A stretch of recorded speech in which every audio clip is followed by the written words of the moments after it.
my appendix bursts, my parents, my brother, and even my fiancé are all too busy celebrating my sister's birthday. I'm outside the operating room, frantically calling every family member I can think of to sign the consent form, but every call is either ignored or hung up on. After hanging up on me, my fiancé, Joel Graham, texts back. Sophie, stop being dramatic. It's Yvette's 18th birthday today. Whatever it is can wait until after the party. I quietly set my phone down and sign the consent form myself. It's the 99th time they've chosen Yvette Norton, my sister, over me. This time, I choose not to care. I'll stop letting their favoritism hurt me. Instead, I'll do everything they ask of me without complaint. They'll all think I finally learned to be obedient, and they'll never realize that I'm preparing to leave them for good. I stayed in the hospital for 3 days, and for those 3 days, my phone stayed silent. I didn't receive a single call from my family. I didn't call anyone either. I didn't scroll through their Instagram feeds like I used to, trying to keep up with every little update in their lives.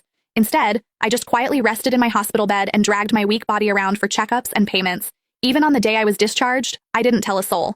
I simply packed my own things, endured the pain in my abdomen, and slowly made my way home. When I pushed the door open, the laughter inside the house abruptly stopped. Everyone was gathered in the living room. My fiancé, Joel, was sitting beside Yvette with his arm casually draped around her shoulders. The moment he saw me, he pulled his hand back and gave me an awkward smile. Soph, you're back? Where have you been these past few days? My brother, Joshua Norton, let out a cold snort. Where else would she have gone to? She just didn't want to show up to Yvette's birthday party. She always has to ruin things for her since she can't stand seeing Vivi happy. I didn't say a word. I just headed straight for my room. Joshua seemed surprised that I didn't argue with him.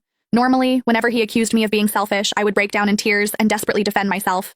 But this time, I'd kept quiet. My mom rushed over to me with a glass of juice. Sophia, we were so busy with Vivi's birthday the other day that we missed your calls. Don't be mad at us, okay? She placed a glass of mango juice in my hand. Although my heart had long since stopped expecting anything, it still ached faintly. I was allergic to mangoes, but Yvette loved them. There was always mango-flavored food and drinks in the house because of that.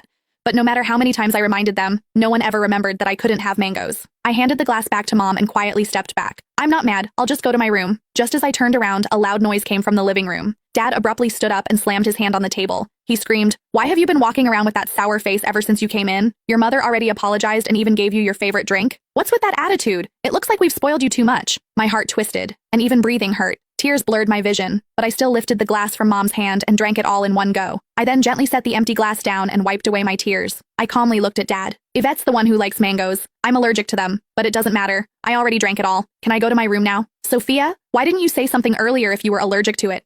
Who told you to drink it? You're so stubborn. Mom panicked and quickly patted my back. Dad looked embarrassed, but he still harshly replied, "You could have just explained yourself. You've always had that unlikable attitude. You're nothing like Vivi. She knows how to communicate." Yvette's voice drifted over from the couch. "Dad, don't say that about Sophia. You'll make her sad." She sounded gentle, but the smugness in her eyes was impossible to hide. Yvette had always used my dullness to highlight her perfection. No matter what it was, she loved comparing herself to me. She would only be satisfied when she got to trample me.